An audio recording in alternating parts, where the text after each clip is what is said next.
Greetings, friends, and welcome back to another episode of the Small Brain Podcast. Today, we're in a little bit different of a setup. We're going to do a little walking podcast. There's not a great place to do a podcast where I am because we are in the bush in Tanzania. There's the Goto crater right behind me where it's believed that, well, it's not believed, it's proven that, early humans lived in these areas starting like 3.6 million years ago. Early hominids, aka the first humans ever before, millions of years before Homo sapiens. They were walking around in the same area, looking at trees like this, and hanging out, maybe having sex in the ass. I don't know. I'm not sure what they were up to. Maybe a little fellatio. I don't know what year fellatio was invented. A little bit of sodomy, a little ape sodomy. But guys, we just wrapped up one of my favorite videos I've ever filmed. It was a real challenge filming it. It started all the way back.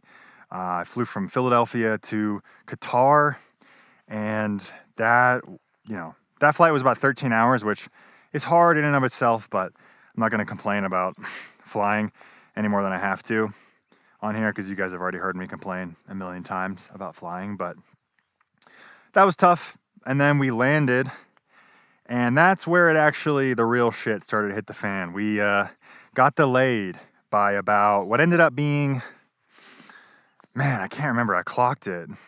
I'll have to check the video. But it was at least, I think it was 36 hours. We were stuck in Qatar, guys. It was brutal. But I mean, to be fair, like out of all the places to be stuck, it wasn't that bad. We had air conditioning, we were running water, hot water to take showers. I've got a hotel room at the airport. I'm dodging landmines of zebra and donkey shit and elephant poop around here. This is a unique podcast setup, but I feel like it'll be fun for you guys to watch at home. Make sure you subscribe over on Spotify, guys.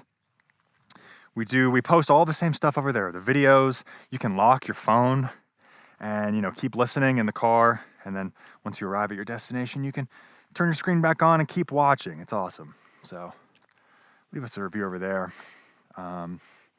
Where were we? Oh yeah, we were in Qatar. And honestly, getting that hotel room was a game changer. If I didn't have it, I would have become a suicide bomber very quickly because it was tough. So I guess I'll run it back from the very beginning. So my flight landed at like 4 p.m. and I was supposed to fly out of Qatar to Tanzania at around 2 a.m. the next day. So about a 10-hour layover, which is rough in and of itself.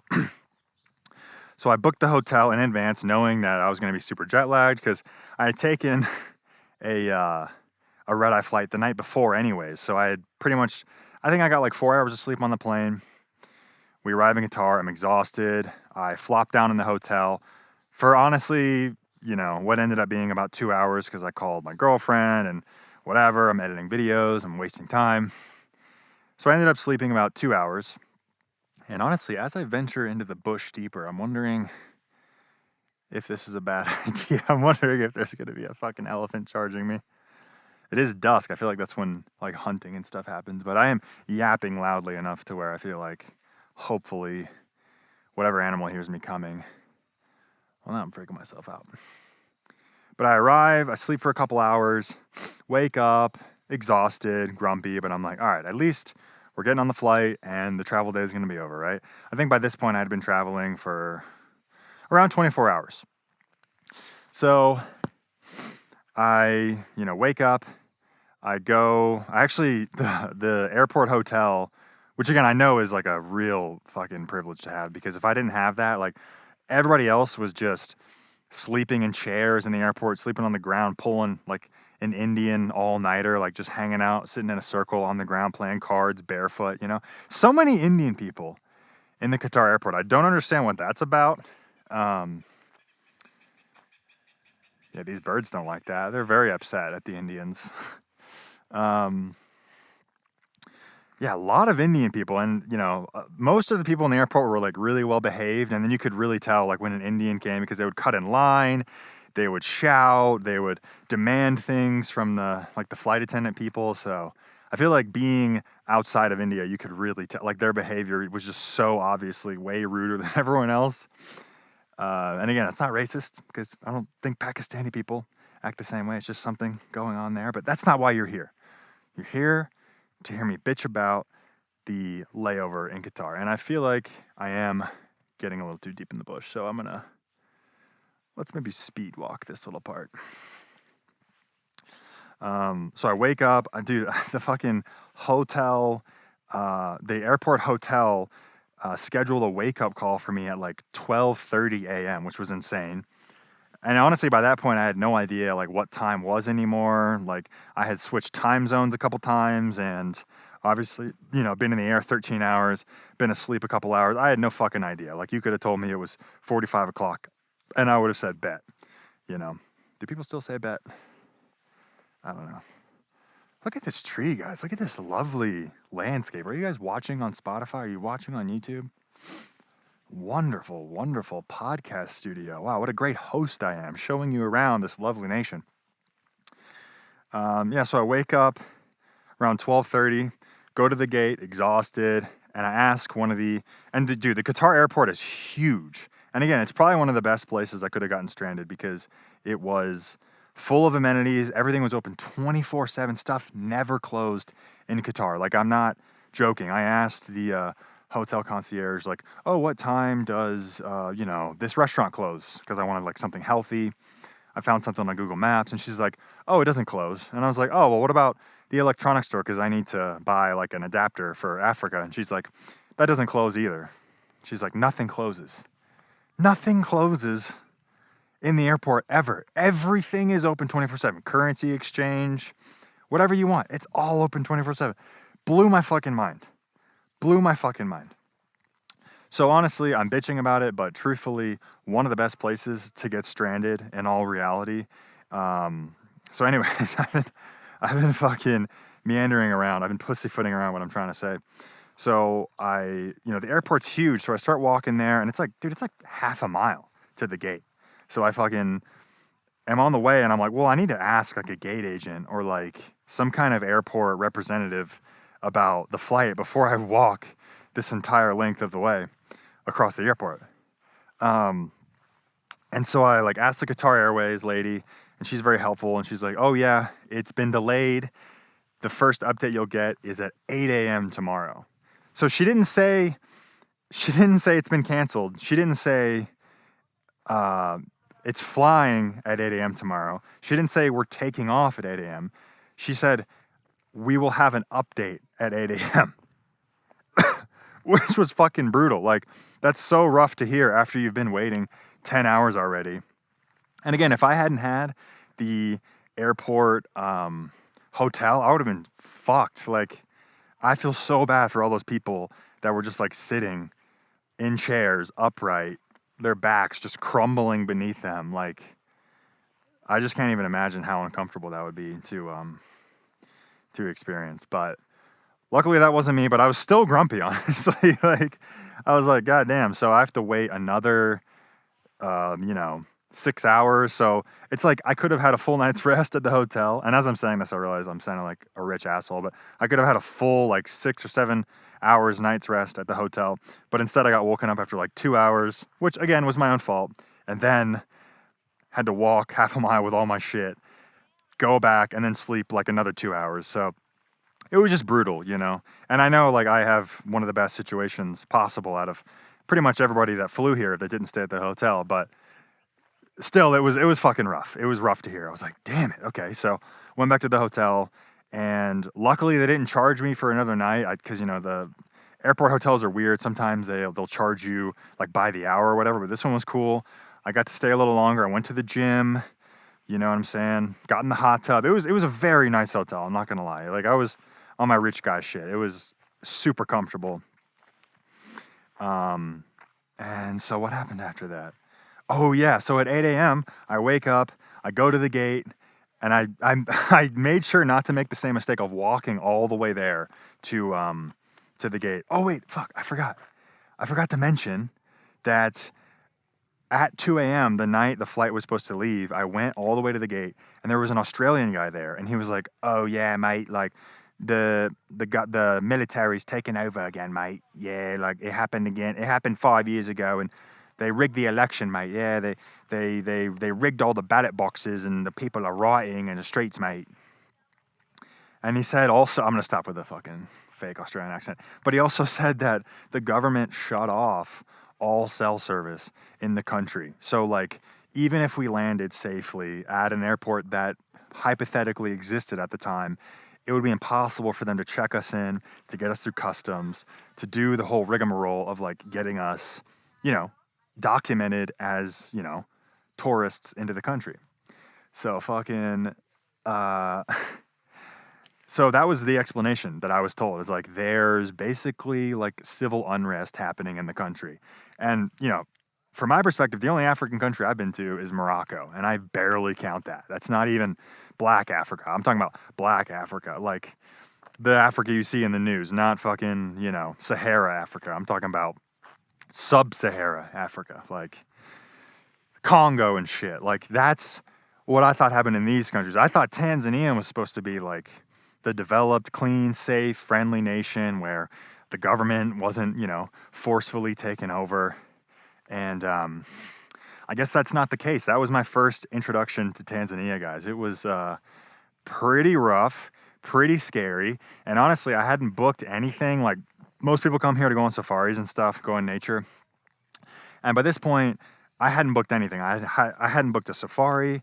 I hadn't booked any rides or hotels or nothing. I had no money paid to anyone in Tanzania at this point. So I was like, fuck it, I'll go somewhere else. I'll go to another country. I have other video ideas I can do. Like, I just want to go to Africa, And so I was thinking about this overnight, and I was honestly so like fatigued and just pissed off and like grumpy and hungry, and I just wasn't able to think right. I was like, you know what? I'm gonna like clear my head. I'm gonna try to get a couple hours of sleep, wake up in the morning, and see how I feel.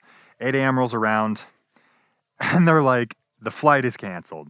There's still no internet in Tanzania. There's riots. There's fucking fires in the streets. They're burning shit. Like, the government is, I don't want to say being taken over, but like something of the like. Like, it wasn't good.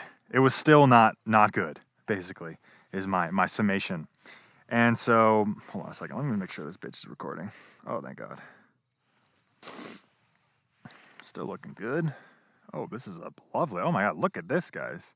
Lovely podcast situation going on. Lovely little thumbnail. So, where was I? So we're in the airport. It's 8 a.m. The flight has been fully canceled. And they're like, hey, you know what? We're going to book y'all a hotel. We're really sorry. Here's a meal voucher for like $25. And the meal voucher was like for a shitty little, like, fucking, like a shitty food court that no one wanted to go to. It wasn't very good. And so I was like, all right, I'll pass on that, but I will take you up on the hotel. And they're like, okay, sweet. You have to leave the airport, go through immigration, and then take a scheduled shuttle, and then we're going to take you to the hotel. And I was like, all right, that's fine. It's a free hotel. Let's do it. But I didn't realize going through immigration in Doha is like, it took probably 30 minutes to go through immigration, guys. It was not an easy process. It took fucking forever. My bag was heavy. I had probably combined like 6 or 7 hours of sleep over 2-ish nights, 2.5 nights, however you want to count it. And so, yeah, it was pretty brutal, but we got to the hotel. Everything was great. They had like some bullshit buffet. The food was fine. It was free. Can't complain. Got like 4 hours of sleep. So that was the best sleep I had gotten in like 36 hours at this point. So I was not complaining. So we go back to the airport.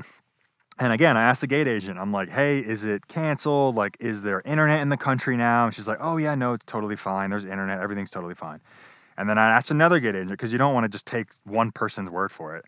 I asked another gate agent. She's like, oh yeah, there's internet. It's totally fine. But each time they said it, they sounded like kind of meek and kind of like hesitant, as if they didn't really know what the fuck they were talking about. And spoiler alert, they didn't know what they were talking about, because I landed in Tanzania like, 8 hours later, and there's no fucking internet. There's still no internet. I've been here. This is probably 36 hours at this point. No internet. Can't even like send texts or no, that's not true. I can send texts, but no internet whatsoever. Like it's like the 1970s where we have to like let somebody know, hey, I'm gonna meet you here at like 8:35. Don't be late, please. It's weird, man. It's really fucking bizarre. So anyways, yeah, we board the plane, we land, and the airport for Kilimanjaro, like the north of Tanzania where I am, is like really remote. The air is really fresh. I mean, I'm sure you guys can tell it's like lush as fuck. There's so much nature around. It's really green. The air is really fresh, and people are friendly. And honestly, the first person I saw getting off the plane was just like a nice airport employee. He waved at me and said, hello, welcome to Tanzania. So that's always a good sign. I know like they're paid to be in the hospitality industry, and they're, it's a customer service job. So I'm not going to like take it too literally as, oh, this is how everyone in Tanzania is. But it's just a really good sign, especially knowing how like some of these African countries can be. They can be like, at least from what I've seen on the internet, like pretty unfriendly and dangerous and unwelcoming to foreigners. But that might be isolated to like West and Central Africa. Yeah, I've been told that like East Africa is like one of the easier, sections of the continent. So that was really encouraging. Got off the plane. The guy was super nice. Shit was expensive though. I got like a taxi from the airport to my hotel. And by the way, like as I'm on the plane, like taking off to go to Tanzania, I'm still asking people. I'm like asking flight attendants, is there internet in Tanzania? And they're like, oh yes, sir, it's fine. That's why we're flying. We wouldn't take you to a country, with an ongoing civil unrest. And I was like, okay, that makes sense. That's pretty reasonable. Okay, let's go with that. Oh fuck, do you guys hear that? I'm afraid there's gonna be a fucking baboon come out of here and fuck me in the ass. I am not equipped to fight a primate right now. I have my water bottle, a couple rocks here, but so anyways, I'm on the plane and I'm asking everybody around me, and a lot of like young girls are like volunteering in Tanzania. Like I met she might have been like 24-year-old like Colombian girl who actually ended up canceling her entire trip because of all the unrest happening. I guess she was like, I don't know. I didn't ask her where she's from in Colombia, but maybe from Bogota or Medellin or something. And she's like, fuck this. I've seen this play out in the 90s, bitch. I am out. We are not having a coup. We are not fucking around with any of this. Y'all kids can just keep having AIDS on my watch, because fuck all that. So, yeah, she dipped. That was hilarious. And, but yeah, so like she was young, and then another girl like was walking behind me as we were boarding the plane, also volunteering in Tanzania. And I think she had volunteered the year before.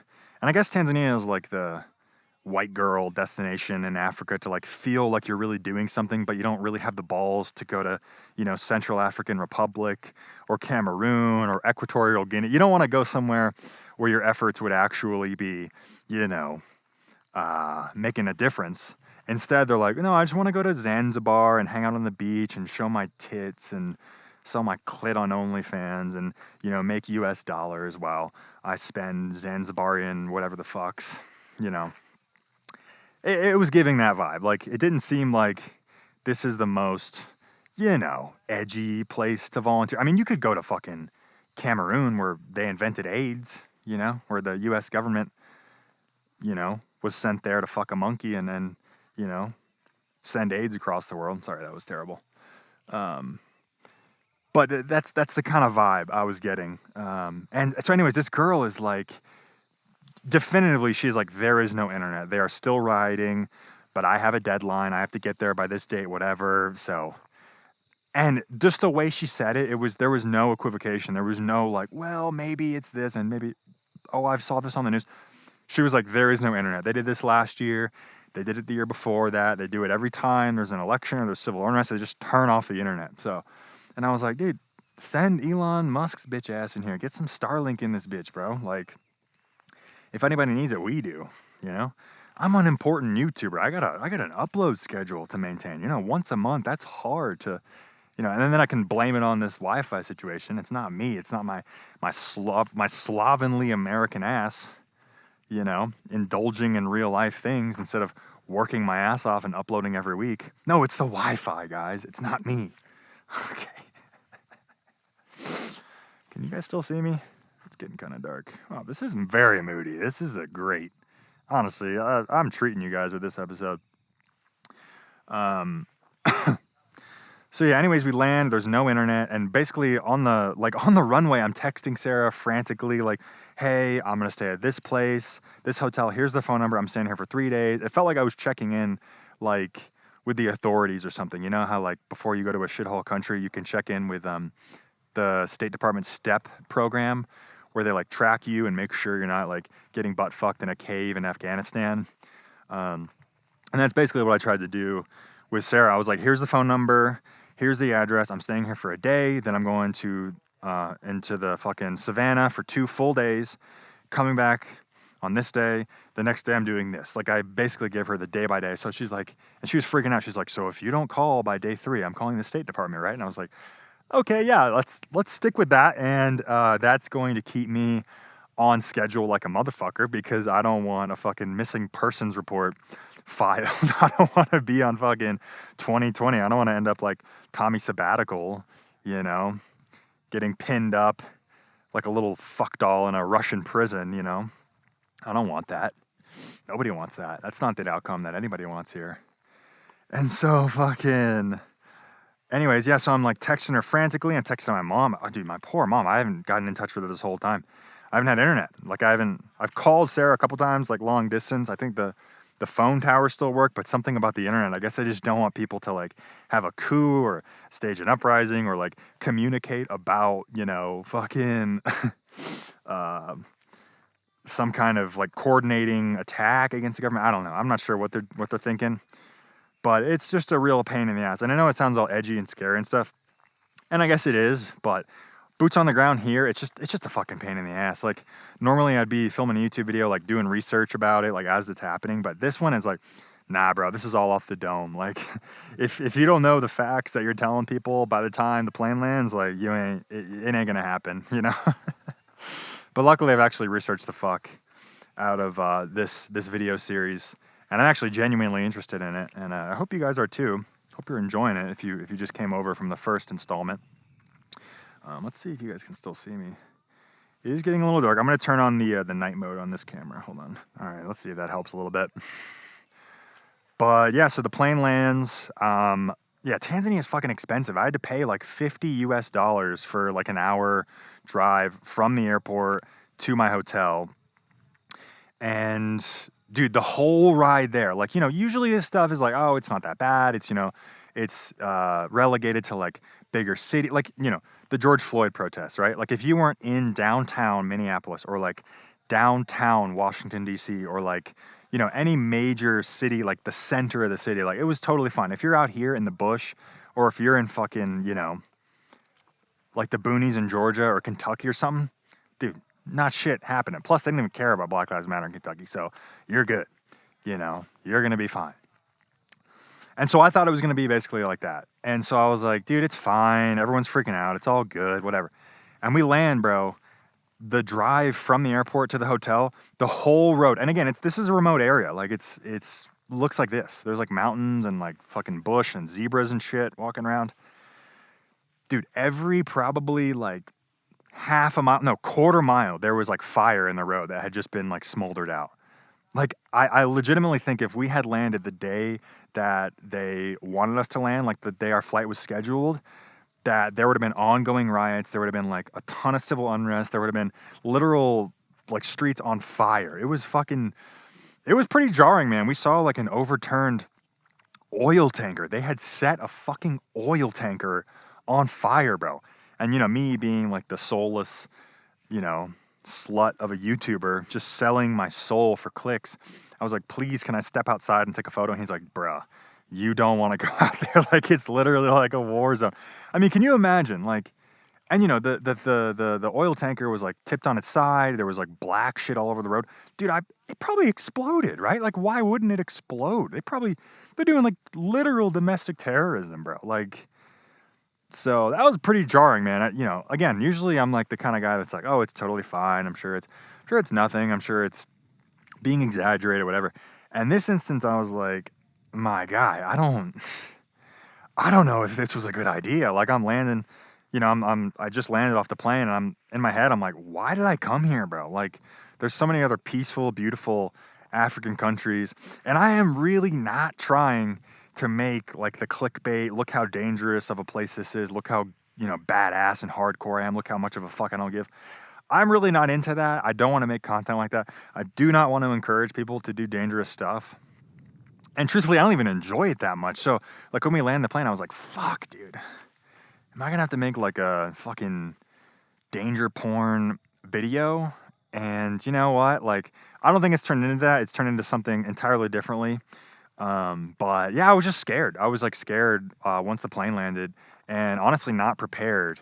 Like, I thought Tanzania was going to be, like, this kind of cakewalk, this, like, easy introduction into Africa. And it turns out it was a bitch, bro. It was impossible to get here. Like, it was an additional, like, 24 hours on top of, like, the 10-hour layover already. So, like, 36 hours in the middle of nowhere, Doha, Qatar. Who wants to fucking go to Qatar, by the way? There's nothing to see there. It's just a big, empty, dusty, like, shallow fucking, it's like a wannabe poor Dubai. They have like LV and like McLarens and Mercedes everywhere. It's all flashy. They sell gold in the airport. It's just, I just could not wait to get the fuck out of there.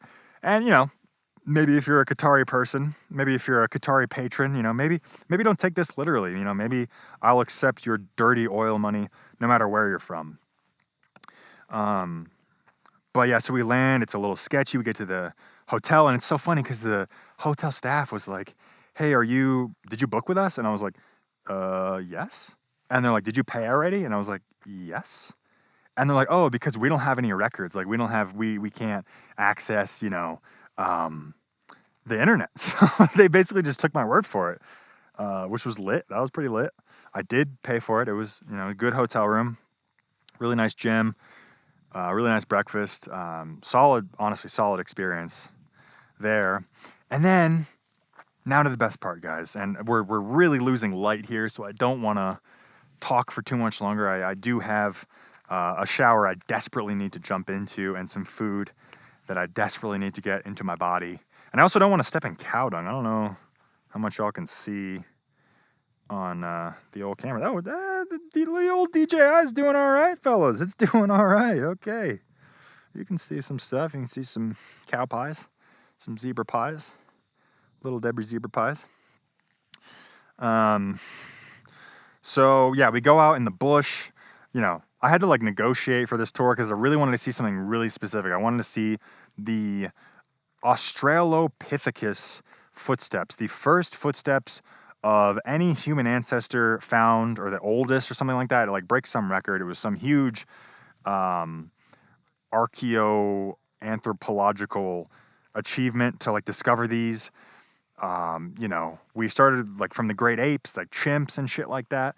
And then we started walking upright, and this is like proof of us walking upright, basically.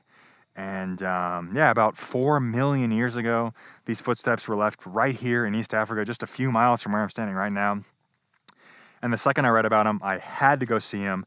And it turns out it's not really a tourist destination. Like, probably, there's a camp back here with all these whites that I'm going to be fraternizing with later tonight if I ever stop yapping into the abyss of this podcast.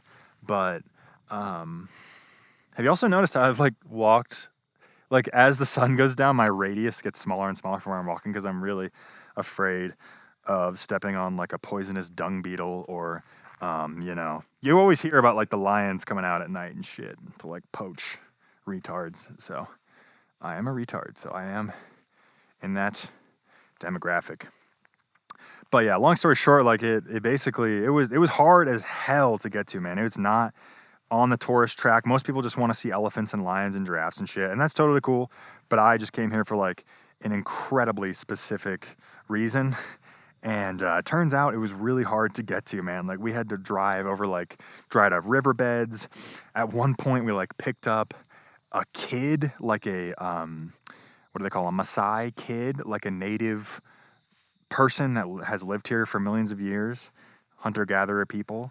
And he jumped in our car and he helped us navigate. He like this little like 11, 12, 13-year-old kid like showed us around these dried up riverbeds. I don't know how the fuck he navigated. My guy, we drove like 25 minutes into the deepest bush possible, like deeper than your mom's type shit. And he gets out, shows us the footsteps, and then he just walks off.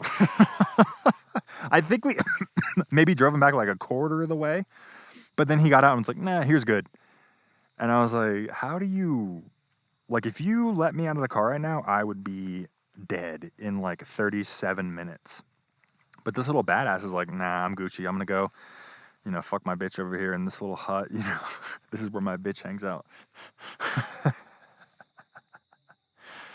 Yeah, I couldn't believe it, dude. Badass little kid.